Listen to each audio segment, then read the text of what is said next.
In an open, democratic society, there is a baseline expectation of transparency. Citizens have the right to know who is funding their political movements, who their military forces are targeting, and what environmental risks lurk in their own backyards. On August 14th, our monitoring systems captured a surge in signal strength. This global threat map tracks the volume of our intercepts, and today, high-intensity data clusters spiked across the Americas and the Middle East, revealing a high-volume increase in clandestine operations. These covert networks are actively moving through democratic, legal, and institutional borders across the globe. To understand the mechanics of this surge, we are analyzing 3 specific case studies from today's intelligence corpus: a manufactured constitutional crisis, a covert military strike, and systemic bureaucratic erasure.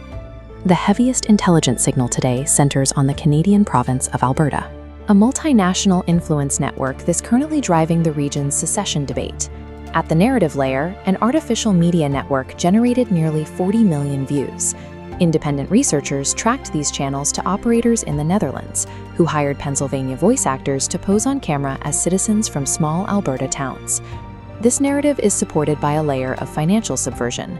Elections Alberta is seeking court injunctions to force the disclosure of millions in opaque donations. The think tank pipelines feeding this movement have received direct funding from foreign fossil fuel interests, including Koch foundations and ExxonMobil. This network map tracks the movement's operational core, a custom app targeting local voters. Its infrastructure reveals direct links to U.S. operatives. Organizers partnered with Michigan outfit 10X Votes, connected to a donor network associated with Eric Prince and Pete Hoekstra. This movement represents a textbook example of how a regional debate can be hijacked and manufactured in the dark using foreign capital and intelligence tactics. The exertion of power also occurs at physical borders. Off the coast of the Galapagos, unacknowledged drone strikes have targeted Ecuadorian fishing boats.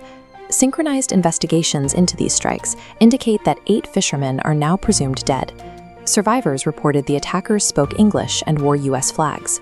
Flight data and radio intercepts allowed investigators to track the specific equipment used in the attacks. That data leads to a Salvadoran military base, specifically an airfield hosting a U.S.-registered patrol plane operating under a shell-style registration. The combined radio and flight evidence points to a localized, covert enforcement program run by the Central Intelligence Agency. This represents a lethal application of military force that operates outside the reach of international law or diplomatic accountability.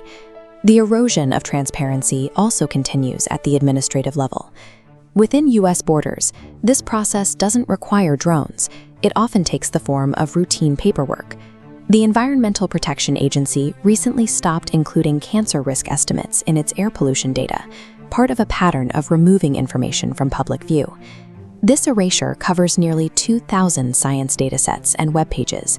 In places like Omaha, families living atop former Superfund sites are left with no official data to quantify the environmental hazards in their neighborhoods.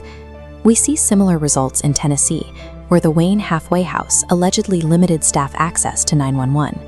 By structurally restricting outside scrutiny, the institution was able to conceal the physical and sexual abuse of youths in its care.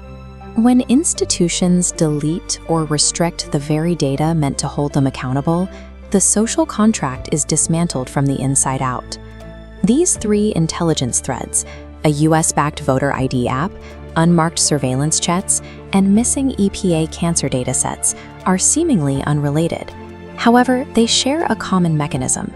They are engineered to maintain plausible deniability.